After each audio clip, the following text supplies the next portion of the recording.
luar biasa. Betapa berharganya kita di hadapan Tuhan Yesus Kristus.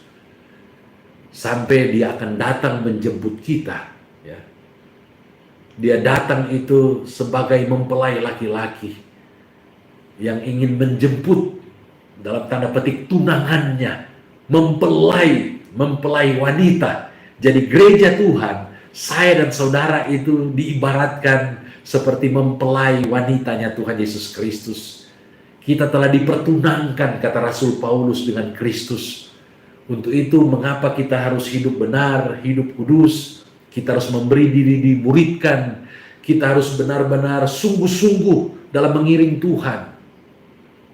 Hidup keagamaan kita itu harus lebih benar daripada ahli-ahli Taurat dan orang-orang Farisi. Firman Allah mengajarkan kepada kita, kita tidak boleh hidup sama seperti generasi yang bengkok.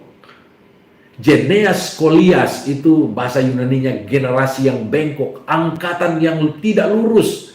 Saudara dan saya sedang hidup di tengah-tengah angkatan yang bengkok, yang suka ajaran, yang suka hal-hal yang tidak benar, yang suka hal-hal yang menentang Allah, menentang Tuhan. Nah, sebagai orang percaya, kita harus hidup kudus, sungguh-sungguh hidup dalam kebenaran, hidup dalam ketaatan di tengah-tengah angkatan yang bengkok, angkatan yang tidak lurus ini. Itu kata Rasul Paulus dalam suratnya kepada jemaat yang ada di Filipi. Karena apa? Karena kedatangan Kristus pada kali yang kedua itu yang kita belajar di awal secara tidak terduga.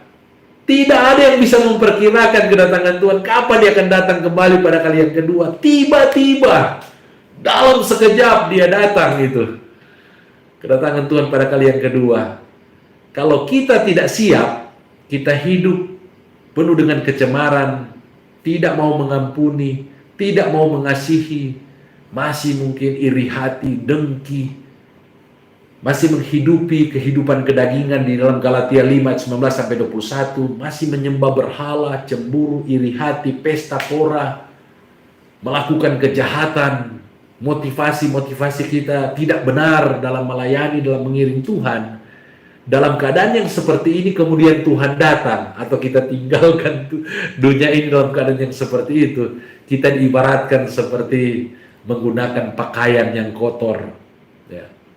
Sementara yang Tuhan inginkan dalam kehidupan kita sebagai mempelai wanita, kita harus hidup kudus, hidup suci, hidup benar. Memang tidak ada yang bisa sempurna, tetapi dengan pertolongan Roh Kudus kita dikuduskan, kita disempurnakan oleh Tuhan Yesus.